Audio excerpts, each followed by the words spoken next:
जय हिंद एवरीवन, जय Hind and very very good morning. क्या हाल, कैसे हो सभी लोग? आओ बिल्कुल स्वस्थ और मस्त होंगे। आप लोगों की पढ़ाई कैसी चल रही है एक बार में बता देना बच्चों। आज की तैयारी कल सफलता की जो है वजह बनने वाली है। आज यूट्यूब पर क्लास नहीं हुआ। अरे भाई क्या बात करते हो, मतलब पूरी दुनिया में क्लास छूट जाए तो छूट जाए, यूट्यूब की क्लास नहीं छूटनी चाहिए।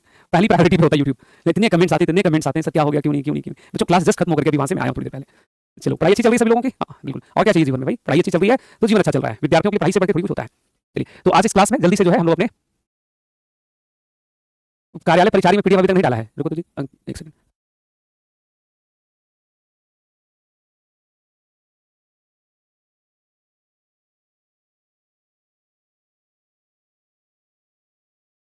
चलिए, तो हम लोग अपने सेशन को बच्चों जल्दी से आगे बढ़ाते हैं। और पीडीएफ के हम क्या ही बोले, सॉरी बोल सकते हैं आपको। जिस बैच में नहीं डाला हुआ है बाबू, पहले से दिया हुआ है, 50 बैच में डल चुका है, अब पता नहीं इसमें क्यों नहीं डाला। सर दीपावली का काम चल रहा है। हाँ, ये वाला काम बड़ा फेमस है। नहीं, दीपावली का वाला काम। अगर घर के आप छोटे बच्चे होंगे, मतलब छोटे बच्चे इन सेंस कि मान लो 4 भाई बहन, 2 भाई बहन छोटे होंगे, तब तो आप पे विशेष जिम्मेदारी रहता होगा। और अगर घर में आप लंबे होंगे तो भी आप पे विशेष जिम्मेदारी रहता होगा।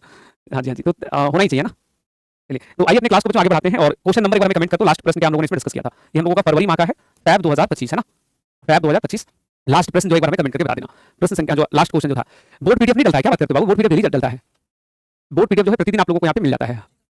कौन सा डेट का नहीं डाला एक बार बता देना है ना।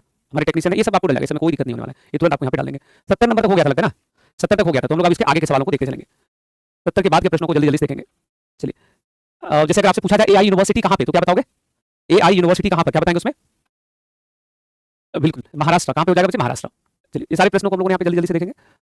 71 से हम लोग स्टार्ट करेंगे, ठीक है। 71 पहला जो सवाल आप लोगों के लिए यहाँ पे है, प्रश्न संख्या 1। अमेरिका के बाद किस देश ने डब्ल्यूएचओ से बाहर निकलने का घोषणा किया है? तो जो अमेरिका के बाद अर्जेंटीना, अमेरिका के बाद अर्जेंटीना ने डब्ल्यूएचओ से बाहर निकलने की घोषणा किया है। और ये बहुत बहुत महत्वपूर्ण जानकारी है। कई सारी परीक्षाओं में ऐसे सवाल बने हैं। विश्व स्वास्थ्य संगठन से ये सभी देश बाहर क्यों हो रहे हैं? क्योंकि इन देशों का कहना है कि विश्व स्वास्थ्य संगठन जो है वो प्रभावी तरीके से काम नहीं कर रहा है। और उसके होने का क्या फायदा जब उसके होते हुए कोरोना जैसी महामारी फैल जाती है और चीन जैसे देशों को दंडित नहीं किया जाता है। तो जो अमेरिका के बाद किसने बाहर निकलने की घोषणा किया है? अर्जेंटीना ने। अगला सवाल था, पाकिस्तान चीन के चांग ए 8 चंद्र मिशन में शामिल हुआ है। यह मिशन कब होगा? तो जो चांग ए 8 लिखा हुआ है, तो 8 को आप ऐसे समझना 2028 में हुआ है।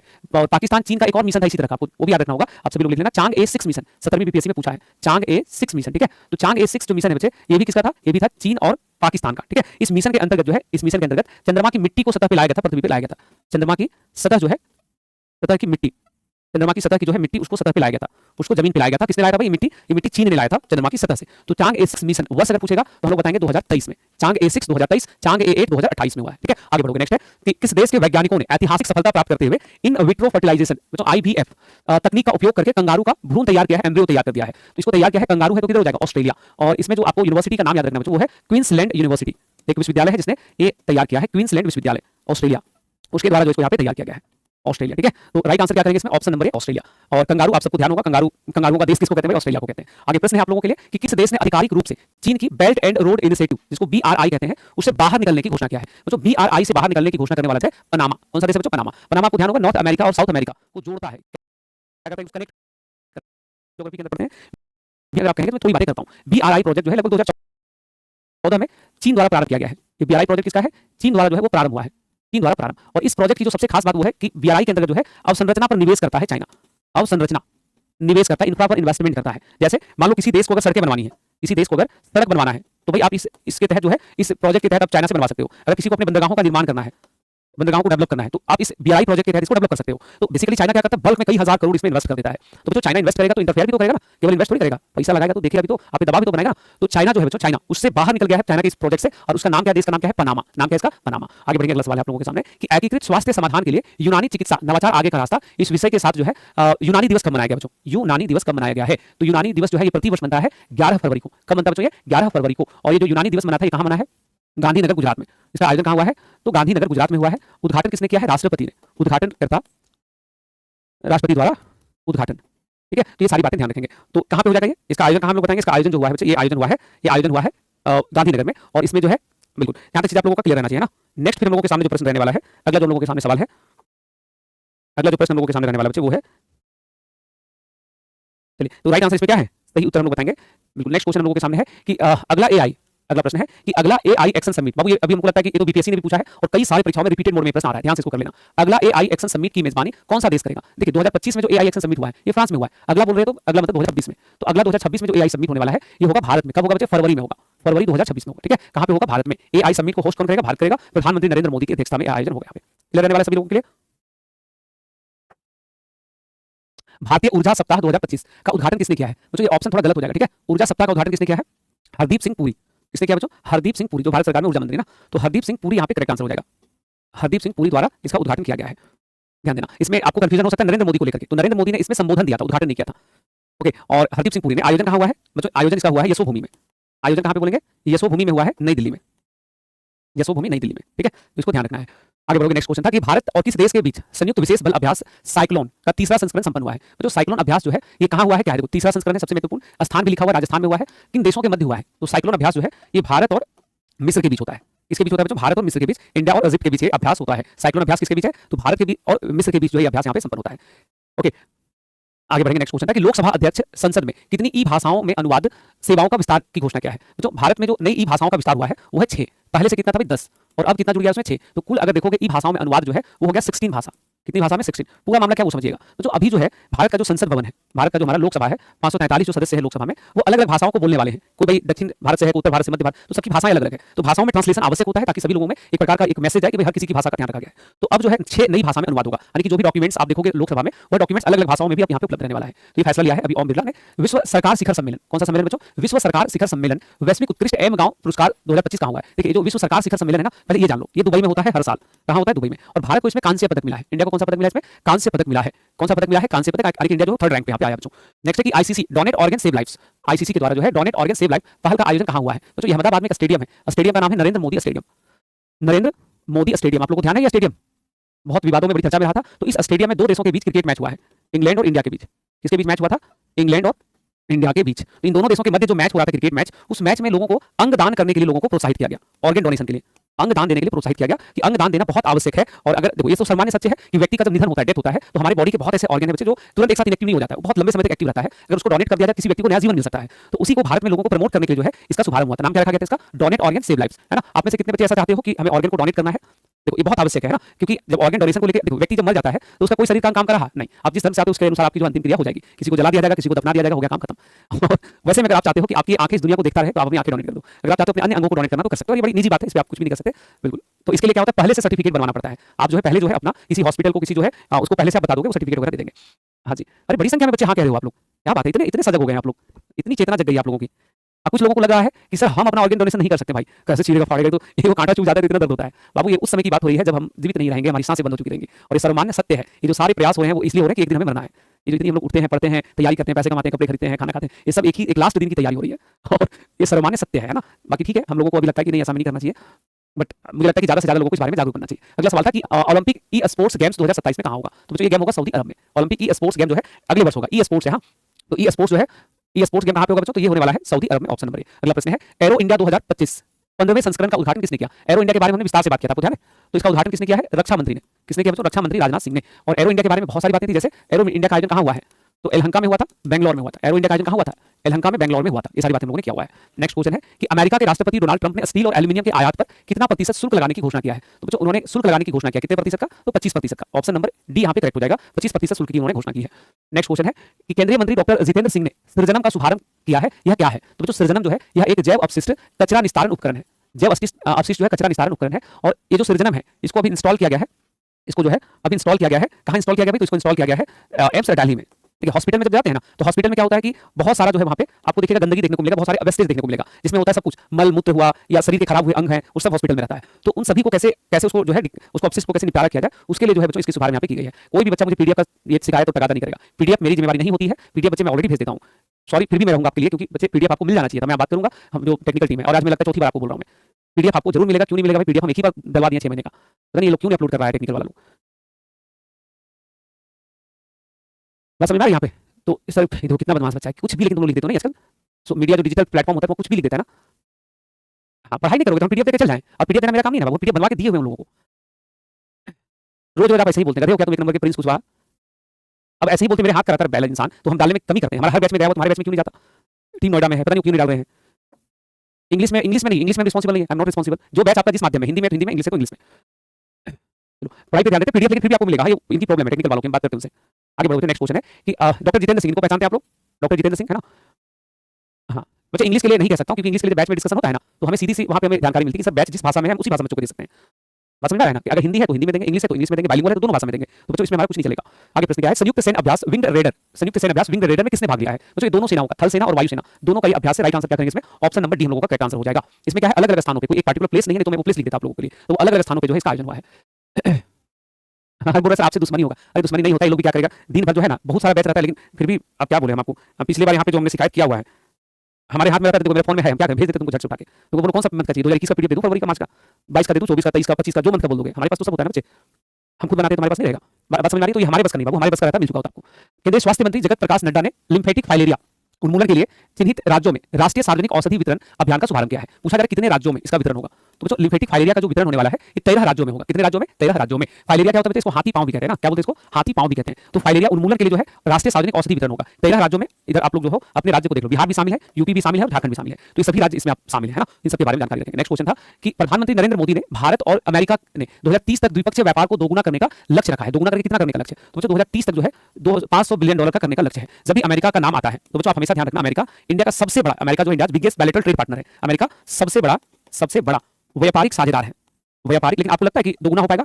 जिस तरह से ट्रंप जो है इंडिया को लेकर के टैरिफ खेल रहा है, उसके बाद लगता है तो थोड़ी मुश्किल है। लेकिन दोनों देशों ने लक्ष्य रखा था व्यापार को दोगुना करने का, उसको 500 बिलियन डॉलर तक बढ़ाने का, और बिल्कुल तो इस बात पे यहाँ पे ध्यान रखेंगे।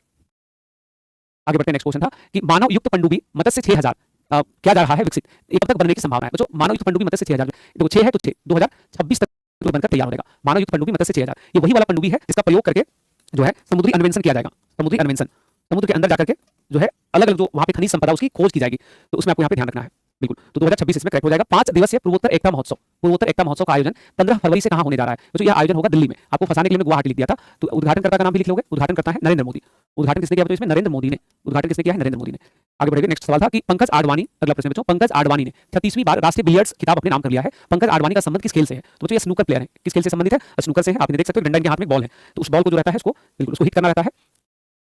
बिल्कुल यहाँ तक बात से समझ में आ रही है ना? आगे प्रश्नों पे आते हैं कि अगला सवाल है प्रश्न संख्या 92। खेल उद्योग समाचार साइट स्पॉटिको के अनुसार 2024 में दुनिया का सबसे अधिक वेतन पाने वाला एथलीट कौन है? दुनिया में सबसे ज्यादा पैसा कौन से खिलाड़ी को मिलता है? तो जो पहला नंबर में क्रिस्टियानो रोनाल्डो, दूसरा में स्टीफन करी, तीसरा में टाइसन फ्यूरी और चौथे नंबर पे है लियोनेल मेसी। अगर महिला एथलीट में पूछा जाएगा कि महिला एथलीट में सबसे ज्यादा पैसा कौन कमाती है एक वर्ष में, तो जो महिला एथलीट में कोको गॉफ का नाम याद रखोगे। कोको गॉफ जो है वो पहला नंबर पे है। कोको गॉफ एक टेनिस प्लेयर है अमेरिका की, टेनिस प्लेयर है अमेरिका की, उनको जो है सबसे ज्यादा पैसा मिलता है। तो ये सब नाम आपके लिए बड़ा महत्वपूर्ण है, बड़ा इंपॉर्टेंट है। कोको गॉफ का भी नाम आपको याद रखना होगा। आगे बढ़ते हैं। नेक्स्ट क्वेश्चन था कि भ्रष्टाचार भारत सूचकांक, दुनिया में भ्रष्टाचार का क्या मामला उसको देखिए। भ्रष्टाचार भारत सूचकांक के संदर्भ में निम्न तथ्यों पर विचार करो। भारत 38 स्कोर के साथ 96वें स्थान पे है, बिल्कुल सत्य है। इसे गैर सरकारी संगठन एनजीओ ट्रांसपेरेंसी इंटरनेशनल द्वारा 1995 से प्रकाशित किया जा रहा है, सत्य है।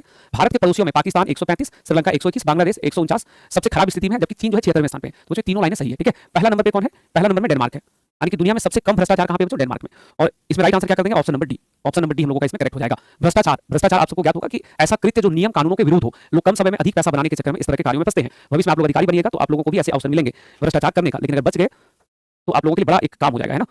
नेक्स्ट क्वेश्चन क्या था कि संयुक्त राज्य अमेरिका और भारत के बीच सौदों में कौन सा उन्नत लड़ाकू जेट शामिल है? तो जो भारत और अमेरिका ने एक लड़ाकू जेट लेने के लिए डील किया था, और उस लड़ाकू जेट जो है जो भारत ने डील किया था अमेरिका से लेने के, उसका नाम क्या है? F-35 lightning 2। नाम क्या उसमें? F-35 lightning 2। पूरा मामला सुनना बच्चों। F-35 लाइटनिंग 2 जो है वो यही वाला फाइटर जेट है। ये जो फाइटर जेट आप देख रहे हो, लड़ाकू जेट जो देख रहे हो, ये लड़ाकू जेट अमेरिका ने ब्रिटेन को बेचा था, और अभी हाल ही में एक ला पैरोज अभ्यास हुआ था, और उस ला पैरोज अभ्यास में ये लड़ाकू जेट जो है खराब हो गया। ब्रिटेन की तरफ से लड़ने के लिए आया था तो खराब हो गया। अब जब खराब हो गया तो मामला ये हो गया कि तिरुवनंतपुरम एयरपोर्ट पे लंबे समय तक पड़ा रहा, अब बन ही नहीं रहा है। तो भारत ने कहा कि हम इसको टो करके पहुंचा देते हैं ब्रिटेन। अमेरिका की कंपनी ने फोन किया अमेरिका में, इसको टोना मत, इसको टो के पहुंचा दोगे तो दुनिया में कई देशों के साथ हमने ऑलरेडी ये डील किया हुआ, हमें नुकसान हो जाएगा। समझ में आ रही है ना? तो फिर उसको किसी तरह से इंजीनियर को भेज के 1 महीना लगा हो गया था, तब बना करके लेके लोग गया है। और भारत ने जब देखा कि भाई ये जो लड़ाकू विमान है ये उन्नत नहीं है, ये खुन्नत है, मतलब खराब है ना, तो भारत ने इस डील को क्या कर दिया? भारत ने इस डील को जो है इसे ब्रेक कर दिया। इंडिया अब ये वाला विमान नहीं खरीदेगा। अब बताइए कि मान लो आपने कोई बाइक लेना है, ठीक है, मान लो पल्सर लेने के लिए जा रहे हो, या आप कोई भी ऐसा क्या बाइक चलता है, अपाची लेने जा रहे हो, आप देखो हर 10 कदम पे एक आदमी खराब उसको लेके घूम रहा है, तो लोगे आप? तो ये इतना खराब देखने को मिला ना, इंडिया ने इसको मना कर दिया, हम इसको नहीं लेंगे। सर दरोगा का फाउंडेशन बैच लाइए ना, क्या बात करते हो बाबू? आया हुआ है केजीएस का ऐप चेक करना जा करके ना, सब आया हुआ है। चलो आगे बढ़ते हैं। नेक्स्ट है कि रेडियो और जलवायु परिवर्तन विषय पर विश्व रेडियो दिवस कब बनता है? तो विश्व रेडियो दिवस 13 फरवरी को कब बनता है? 13 फरवरी को। थीम लिखा हुआ है यहाँ पे, है ना, थीम। ये जलवायु परिवर्तन, रेडियो तो आपको दिखता ही नहीं है, अब ना रेडियो दिखता है, घड़ी दिखता है, ये सब हो गया केवल शोपीस का चीज। दिखता है किसी के घर में अगर रेडियो हो तो मतलब अपने आप में समझ लो कि बड़ा इसमें है। देखो रॉयल एनफील्ड वाले लोग आ गए हैं भैया क्लास में, छोटा मोटा गाड़ी से काम नहीं चलता नहीं। अब वो गाना फिर लगाया गया। अच्छा ब्लैक स्कॉर्पियो हमारे सबसे ज्यादा फेमस है, पड़ोसी जले फट जाए छाती, दबदबा था दबदबा है, मेहनत करो ना, सारे गाने बजेंगे आपके मन में। नेक्स्ट क्वेश्चन है कि प्रधानमंत्री नरेंद्र मोदी ने फ्रांस में किस नए राजनयिक मिशन का उद्घाटन किया है? जो राजनयिक मिशन बना है उसका नाम है भारतीय वाणिज्य दूतावास। वाणिज्य दूतावास में क्या होता है? तो दो देशों के मध्य आर्थिक संबंधों को ऑपरेट किया जाता है, आर्थिक संबंधों का ऑपरेशन होता है यहाँ से, ठीक है। जैसे व्यापार हो गया, जैसे निवेश हो गया, तो उसको ऑपरेट किया जाता है वाणिज्य दूतावास से। तो भारत ने अपना नया वाणिज्य दूतावास का बनाया है, मार्सिले में बनाया। कहां पे बनाया बच्चे? मार्सिले में। अगला प्रश्न है, भारत ने किस देश के साथ नवाचार वर्ष 2026 की शुरुआत की है और हिंद प्रशांत क्षेत्र में सहयोग बढ़ाने को और मजबूती देने की बात किया है? तो नवाचार वर्ष 2026 ये भारत ने किस देश के साथ शुरू किया है? तो भारत का एक अहम पड़ोसी देश है, नाम है इसका फ्रांस, तो उसके साथ भारत ने इसको शुरू किया है। नवाचार का मतलब क्या होता है? मेकिंग एग्जिस्टिंग चीज मोर यूटिलिटी, उसमें ऐड कर देना, पहले से जो चीजें उसको ज्यादा उपयोगी बना देना, है ना। तो भारत जो मिलकर काम करेगा बच्चों, वो इमैनुअल मैक्रो राष्ट्रपति और प्रधानमंत्री नरेंद्र मोदी को भविष्य की सरकारों को आकार देना विषय के साथ 12वें विश्व शिखर सम्मेलन, सरकार शिखर सम्मेलन का आयोजन कहाँ हुआ है? तो सरकार शिखर सम्मेलन दुबई में। अभी थोड़ी देर पहले हम लोगों ने बात किया था ना इस पे। और भारत को इस शिखर सम्मेलन में आपको ध्यान होगा, भारत को कांस्य पदक मिला था, याद है आपको? भारत को कौन सा पदक दिया गया था? ब्रॉन्ज मेडल दिया गया था, कांस्य पदक, ब्रॉन्ज मेडल दिया गया था। अगला प्रश्न है कि 14वां एशियाई मत्स्य पालन, 14वां एशियाई मत्स्य पालन और जलीय कृषि फोरम की बैठक कहाँ हुई है? तो ये बैठक नई दिल्ली में हुआ है। जलीय कृषि जब भी कहता हूं तो आपको ध्यान होगा कि देखो, जलीय कृषि या जलीय उत्पाद कह दो, दुनिया में सबसे ज्यादा जो जलीय उत्पाद है बच्चों वो है चीन के पास। सबसे ज्यादा जलीय उत्पाद चीन, दूसरा नंबर में सबसे ज्यादा किसके पास है? तो जलीय उत्पाद चीन के बाद जो सबसे ज्यादा मात्रा में रहता है वो है भारत। जलीय उत्पाद में मछली भी आता है, जो समुद्री क्षेत्रों में खास करके जिसको प्राप्त किया जाता है। नेक्स्ट क्वेश्चन था कि किस देश ने दक्षिण चीन सागर के गहरे पानी में पहला अंतरिक्ष केंद्र के निर्माण को स्वीकार किया है? तो बच्चों वो देश है चाइना। सब अंतरिक्ष केंद्र बना रहा है कहीं और चाइना अंतरिक्ष केंद्र कहाँ पे बना रहा है? तो चाइना जो है वो है, चाइना जो बच्चे वो इसको बना रहा है समुद्र में। एक बच्चा लिख रहा है मुझे इनोवा क्रिस्टा पसंद है। भाई तुम्हें गाड़ी बहुत अच्छी पसंद है। इनोवा क्रिस्टा जो है बच्चों, एक क्लास 1 ऑफिसर जो होते हैं, जितने आईएएस वाईएएस होते हैं देखते हो, वही यूज करते हैं। तो भाई क्लास की बात है ना। लेकिन हम लोगों के समाज में देखोगे लोगों का स्वैग चलता है, लोगों का दबदबा चलता है, और इसलिए लोग अलबल पता नहीं कौन-कौन सी गाड़ियां खरीद लेते हैं। आगे बढ़ेंगे sir, BPSC English batch start करना, बाइलिंगुअल बैच जो है ना वो इंग्लिश हिंदी दोनों माध्यम में रहता है, तो उसको आप चेक कर लेना। हां, इंग्लिश हिंदी दोनों माध्यम में बाइलिंगुअल बैच बोइंग रोड वाला।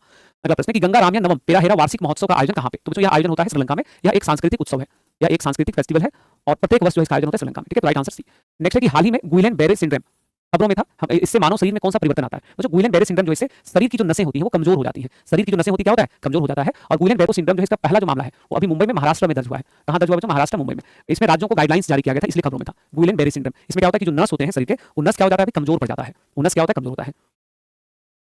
आगे प्रश्न है कि भारत का मुख्य चुनाव आयुक्त किसे नियुक्त किया गया है? जो भारत के मुख्य चुनाव आयुक्त, अभी तो इन्हीं का मामला पूरा चल रहा है, chief election commissioner of India, तो बनाया गया है ज्ञानेश कुमार को। इनको बनाया गया बच्चे यहाँ पे Gyanesh Kumar. Option number B हम लोगों का करेक्ट हो जाएगा। राइट आंसर क्या होगा? ज्ञानेश कुमार। जेपीएससी का बैच आ रहा है 20 तारीख से तो आ ही आप लोगों का बैच, 20 अक्टूबर है ना, अक्टूबर ही होगा शायद, 20 अक्टूबर से बच्चों ये बैच आप लोगों का आ रहा है। म्यूचुअल क्रेडिट गारंटी योजना के संदर्भ में कथनों पर विचार करो। म्यूचुअल क्रेडिट गारंटी योजना, केंद्र सरकार ने बड़े उद्योगों को स्थापित करने के लिए इस योजना का शुभारंभ किया है ना। ये उद्योग जो है होंगे ये एमएसएमईज के लिए है, micro small and medium enterprise, MSMEs के लिए। ठीक है, तो पहला स्टेटमेंट गलत। प्रधानमंत्री ने इस योजना का शुभारंभ मुंबई से किया है, नहीं, इसका शुभारंभ किया है वित्त मंत्री ने। दोनों स्टेटमेंट हो गया गलत। अगला है, इसके अंतर्गत उद्यमी को प्लांट और मशीनरी के लिए 100 करोड़ रुपए तक कर्ज प्राप्त हो सकता है। हाँ, ये सही है। तो 1 और 2 दोनों गलत था, सही केवल 3 है। पूछा गया है सत्य क्या है? तो जो सत्य ना इसको मॉडिफाई कर देंगे, ऑप्शन नंबर ए को केवल 3 यहाँ पे सही करेंगे, इसको मॉडिफाई करके 3 कर देंगे। बिल्कुल, केवल एक स्टेटमेंट इसमें सही था बच्चे। अगला है कि मत्स्य 6000 ने देश के किस पीढ़ी के गहरे समुद्र में चलने वाले पनडुब्बी का परीक्षण पूरा कर लिया है? तो बच्चों चौथी पीढ़ी का। कौन सी पीढ़ी का? तो चौथी पीढ़ी का जो परीक्षण है उसको पूरा कर लिया है। ये मत्स्य 6000 की ही तो हम लोग बात कर रहे थे ना, जिसको 2026 तक बना लिया जाएगा। एक बच्चे का सवाल था पनडुब्बी क्या होता है? बाबू जैसा नाम उसी तरह का काम। पनडुब्बी जो पानी में डूबा हुआ रहता है, तटीय क्षेत्रों की सुरक्षा के लिए या समुद्री क्षेत्रों में कुछ नई चीजों को एक्सप्लोर करने में इसका प्रयोग किया जाता है। इसका प्रयोग करके आप इसके अंदर बैठ करके समुद्र की गहराई में जा सकते हो। आगे प्रश्न है कि ब्रिटिश एकेडमी फिल्म पुरस्कार, बाबू इसमें एग्जाम में लिखता है बाफ्टा, फर्स्ट मत जाना, बहुत बार सवाल आता है ये। बाफ्टा 2025 के बारे में कथनों पर विचार करो। कॉन्क्लेव को सर्वश्रेष्ठ फिल्म के पुरस्कार दिया गया है, सही बात है। एमिलिया पैरेज सर्वश्रेष्ठ विदेशी भाषा की फिल्म है, ये फ्रेंच भाषा का फिल्म है और बेस्ट फिल्म का अवार्ड इसको भी मिल गया। एड्रियन ब्रैडी ने द ब्रूटलिस्ट के लिए और मिक्की मैडिसन ने एनोवा के लिए सर्वश्रेष्ठ अभिनेता और सर्वश्रेष्ठ अभिनेत्री का खिताब जीता है। तो ये तीनों जानकारी बिल्कुल सत्य है, राइट आंसर हो जाएगा ऑप्शन नंबर डी। तीनों बातें बिल्कुल सही है। नेक्स्ट है नो मनी फॉर टेरर विषय पर चौथे मंत्री स्तरीय सम्मेलन कहाँ हुआ है? बच्चों सॉरी, इसमें भारत का नेतृत्व किसने किया है? नो मनी फॉर टेरर, इसका जो बैठक हुआ है, इस सम्मेलन का जो आयोजन हुआ है, ये हुआ बच्चों म्यूनिख में। कहाँ हुआ है? म्यूनिख में हुआ है, जर्मनी में हुआ है। म्यूनिख में हुआ है जर्मनी में। तो आपको ध्यान रखना है कि म्यूनिख जर्मनी में इस आयोजन में भारत का नेतृत्व किया है नित्यानंद राय ने, जो कि गृह राज्य मंत्री हैं। गृह राज्य मंत्री हैं, उन्होंने जो इसमें भारत का नेतृत्व किया है, इनके बारे में आपको ध्यान रखना है। आगे प्रश्न होगा कि नक्शा पायलट कार्यक्रम जो है इसका शुभारंभ किसने किया है? तो जो नक्शा पायलट कार्यक्रम जो है शहरी क्षेत्रों के लिए शुभारंभ हुआ है। शहरी जो क्षेत्र होता है ना उसके लिए। तो शहरी क्षेत्र में भूमि जो है, भूमि का मापन या उसको कह सकते हैं मैपिंग करना, मानचित्रण करना, मापन से जुड़ा। इसका शुभारंभ किसने किया है? शिवराज सिंह चौहान ने। शिवराज सिंह चौहान जो कि कृषि और ग्रामीण विकास मंत्री हैं, उन्होंने इसका शुभारंभ किया है। तो नाम आपको ध्यान रहेगा, नाम क्या बच्चों? शिवराज सिंह चौहान। उन्होंने इस प्रोग्राम को लॉन्च किया है। यहाँ तक चीजें क्लियर है? सुबह अच्छा रहता है करंट अफेयर्स पढ़ने में, इसलिए सुबह में 7 ही बजे जो है वाईटी पे क्लास ले, 7 बजे, हाँ 7 बजे सुबह की जो मजेदार क्लास है उसमें नोट्स सर पीडीएफ बाबू पीडीएफ मिल गया है। अब जानते एक समय के बाद मुझे ऐसा लगता है कि पीडीएफ हमें होना ही नहीं चाहिए था। बात समझ आ रही? क्वेश्चन नंबर 5 को रिप्लाई करेंगे तो ठीक तो है भाई। आगे बढ़ते हैं, नेक्स्ट क्वेश्चन है रिप्लाई क्या होता है। नेक्स्ट क्वेश्चन है कि मलेशिया खाद्य और सांस्कृतिक महोत्सव का भव्य आयोजन कहाँ हुआ है? जो ये हुआ है नई दिल्ली में। ये किस लिए आयोजन हुआ था? देखिए, मलेशिया के सभी लोग हैं, कलाकार हैं, मलेशिया अपनी कल्चर को प्रमोट करना चाहता है। हाँ, तो उस प्रमोशन को बढ़ाने के लिए जो है इसका आयोजन अभी दिल्ली में किया है, ताकि लोग मलेशिया के खाना पीना रहन सहन चीजों को कॉपी कर सके। बिल्कुल। आगे प्रश्न था कि स्पोर्ट्स स्टार एसएस अवार्ड 2025 ने sports star of the year पुरुष और महिला किसे चुना है? तो जो पुरुष और महिला चुना गया है पीआर श्रीजेश और मनु भाकर। पीआर श्रीजेश जिसका संबंध हॉकी से है, हॉकी टीम के कैप्टन थे, केरल से है, और मनु भाकर इनका संबंध किससे? बच्चों निशानेबाजी से। किससे है? निशानेबाजी से। आपको अगर ध्यान हो तो पेरिस ओलंपिक जो हुआ था, पेरिस ओलंपिक, उसमें इन्होंने इंडिया को 2 कांस्य पदक दिलाया था। 2 जो है कांस्य पदक, ब्रॉन्ज मेडल इंडिया को इन्होंने दिलाया था, जिसमें से दोनों जो था वो 10 मीटर एयर पिस्टल राइफल में मिला था। एयर पिस्टल राइफल में इनको मिला था। तो ये पूरी जानकारी आपको रखना है। चलिए बातें समझ में आ रही है? वाईटी चैनल, अरे भाई वाईटी चैनल जो है ना, आप कुछ नहीं करना, जाके यूट्यूब पे लिखना एसकेसी सर इतना ही लिखोगे तब तक आ जाएगा। लिखना वो एसकेसी सर करंट अफेयर्स, जो चैनल आएगा वही देखना, 2 चैनल पे जाता है बेटे। एक चैनल का नाम है केजीएस बीपीएससी, इसी पे देखना, मैं इसी के लिए शुरू किया था बेसिकली, लेकिन बाद में इसको बोला नहीं सर एक और चैनल पे चला दीजिए, वहां भी बच्चे बड़ा वेट करते हैं, तो उसका नाम है Bihar exams, KGS Bihar exams. ये हमने क्यों चलाया था मैं आपको अगर बोलोगे मैं बता दूं। हमारे ऑफलाइन में बड़ी बच्चे हैं ऐसे जो जिनका बैच ओवर हो जाता है, तो चूंकि लोग जीएस पढ़ चुके हैं तो हम लोगों को उसको करंट अफेयर्स पढ़ाना है, तो हमने वाईटी के ऊपर पढ़ाना शुरू किया है। अब एक बार उस क्लास को देखेंगे तो आपको खुद मजा आ जाएगा, आपको पता चल जाएगा हम लोग क्या कर रहे हैं। उस क्लास की जो सबसे अच्छी बात है बच्चे वो ये है कि उसमें एग्जैक्ट वही पढ़ाया जाता है जो एग्जाम में आएगा। केवल ऐसा नहीं कि कई बार पढ़ा दिया, ऐसा नहीं, हर एक चीज को बहुत डिटेल से बताता हूं ताकि आप उसको नोट करते रहिएगा और आप एग्जाम के दौरान करंट अफेयर्स में कोई प्रॉब्लम फेस नहीं करोगे। सुबह में 7 बजे की टाइमिंग रहती है, सुबह 7 बजे 7 AM डेली ये क्लास होती है, आप लोग अभी भी जाके चेक कर सकते हैं। चलिए, तो ये सारी बातें यहाँ तक क्लियर है ना, ये सारी बातें आप लोगों का क्लियर है। अब आज के लिए जो है, हाँ खैर सर क्लास कट गया। अभी जो है आप लोगों का, सर आप एसकेसी सर अपना पूरा नाम बताइए। अरे भैया एसकेसी यही नाम ही है, मेरा नाम पता नहीं क्या है, आई थिंक मैं भूल गया हूं, मुझे ऐसा लगता है।